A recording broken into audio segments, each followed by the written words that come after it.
रेपंजल की कहानी बहुत समय पहले की बात है। यूरोप महाद्वीप के जर्मनी देश में एक पति और पत्नी रहा करते थे। दोनों का एक दूसरे के सिवा और कोई नहीं था। विवाह के कई वर्षों उपरांत भी उनकी कोई संतान नहीं हुई। समय इसी प्रकार से गुजर रहा था कि अचानक एक दिन स्त्री को अपनी कुंख में संतान की अनुभूति हुई और गर्भावस्था के दौरान उसको कुछ इस प्रकार महसूस हुआ कि उसको रेपंजल नामक साग खानी चाहिए। आसपास वह साग कहीं भी उपलब्ध नहीं थी।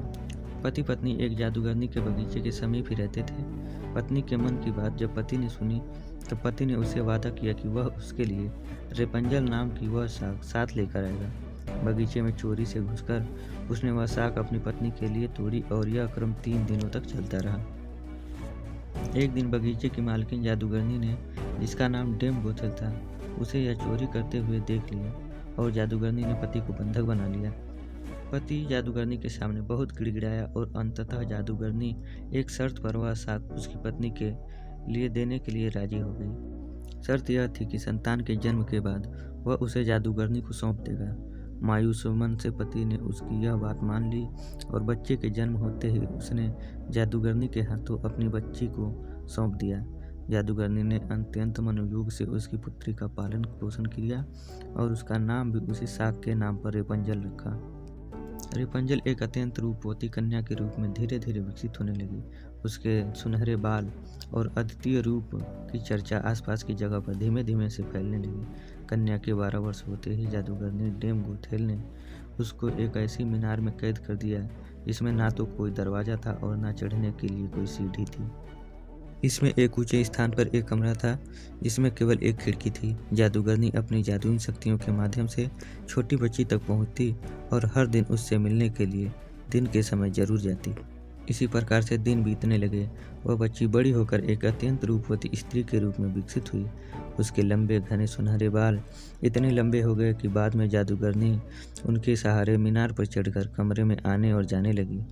ऐसा करते वक्त वह रेपंजल को पुकारते हुए कहती, रेपंजल अपने बाल गिराओ ताकि मैं तुम्हारे सुनहरे बालों पर चढ़कर ऊपर आ सकूं। समय इसी तरह से गुजरता गया और एक दिन किसी राज्य का राजकुमार घूमते घूमते उसी क्षेत्र में आ गया जहाँ पर रेपंजल उस मीनार में रहती थी। रेपंजल की आवाज़ में अद्वितीय मिठास थी।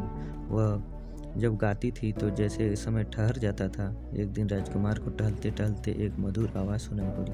वह आवाज़ कहाँ से आ रही है यह जानने के लिए जब राजकुमार मीनार के पास गया तो उसे दिखाई पड़ा कि एक ऊंची मीनार के ऊपर कमरे में एक सुंदर रूपवती स्त्री रहती है। इसकी इस मीठी आवाज़ को सुनकर राजकुमार उसकी तरफ अत्यंत आकर्षित हुआ और वह अपनी उत्सुकता पर काबू नहीं रख सका। उसने मन में ठान लिया कि वह इस बंद मीनार में रहने वाली स्त्री जिसकी आवाज़ इतनी मधुर है के विषय में जान के ही रहेगा। एक दिन जब दिन के समय जादूगरनी रेपंजल से मिलने के लिए आई तो उसने जादूगरनी को वह शब्द कहते और बालों के जरिए ऊपर चढ़ते हुए देख लिया। राजकुमार ने इसी प्रकार जब रात के समय रेपंजल को पुकारा तो उसने उसे आने के लिए मीनार के सहारे अपने बालों को लटका दिया। राजकुमार ऊपर जाकर रेपंजल से मिला। रेपंजल और राजकुमार एक दूसरे से प्रेम करने लगे थे। दोनों ने मिलते ही एक दूसरे को पसंद कर दिया था और वह एक दूसरे के लिए अनंत रंग सहचर बन गए। अतः राजकुमार ने रेपंजल के सामने विवाह का प्रस्ताव रखा। रेपंजल इस पर सहमत हुई और दोनों का मिलना जुलना धीमे धीमे बढ़ने लगा। जादूगरनी डेम बोथेल रोज दिन के समय रेपंजल को मिलने के लिए आया करती थी। राजकुमार और रेपंजल ने मिलकर एक योजना बनाई कि राजकुमार द्वारा दिए गए रेशम से रेपंजल एक सीढ़ी बनाएगी जिससे कि वह दोनों उस जगह से भाग सकें। रेपंजल की मूर्खता के कारण जादूगरनी डेम बोथेल को राजकुमार के रेपंजल के पास आने और उसके गर्भवती हो जाने का पता चल गया था। जादूगरनी डेम बोथेल ने रेपंजल को मीनार से बाहर निकाल दिया और जंगली जानवरों के बीच से जंगल में बिछड़ने को अकेला छोड़ दिया और वह स्वयं उस मीनार के कमरे में जाकर छुप गई। राजकुमार के चढ़ने के लिए उसने रेपंजल के बालों को काटकर उन्हें मीनार से बाहर लटका दिया ताकि राजकुमार उस पर चढ़ सके और उसे कोई शंका न हो। जब राजकुमार रेपंजल से मिलने के लिए उस रात आया तो रेपंजल की जगह जादूगरनी को पाकर वह भयभीत हो गया और मीनार से कूद पड़ा जिससे कि नीचे पड़े कांटों से उसकी दोनों आंखों की रोशनी चली गई। जब राजकुमार नीचे गिरने लगा उसके हाथों में रेपंजल के कटे हुए बाल आ गए और रेपंजल की लंबी बालों की लट राजकुमार के साथ ही नीचे गिर गई।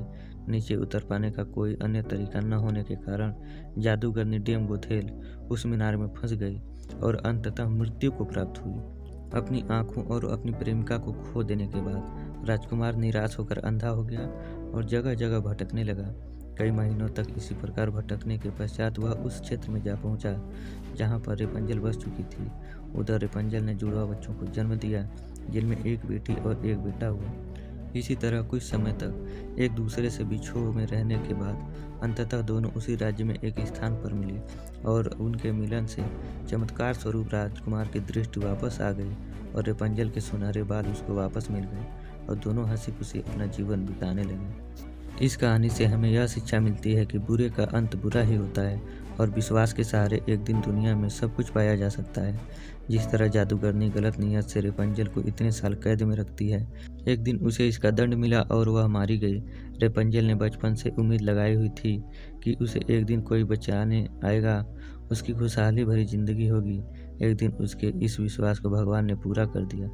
तो दोस्तों, आपको ये कहानी अच्छी लगी तो वीडियो को लाइक करके चैनल को सब्सक्राइब जरूर करिए और कमेंट में अपनी राय जरूर दीजिए।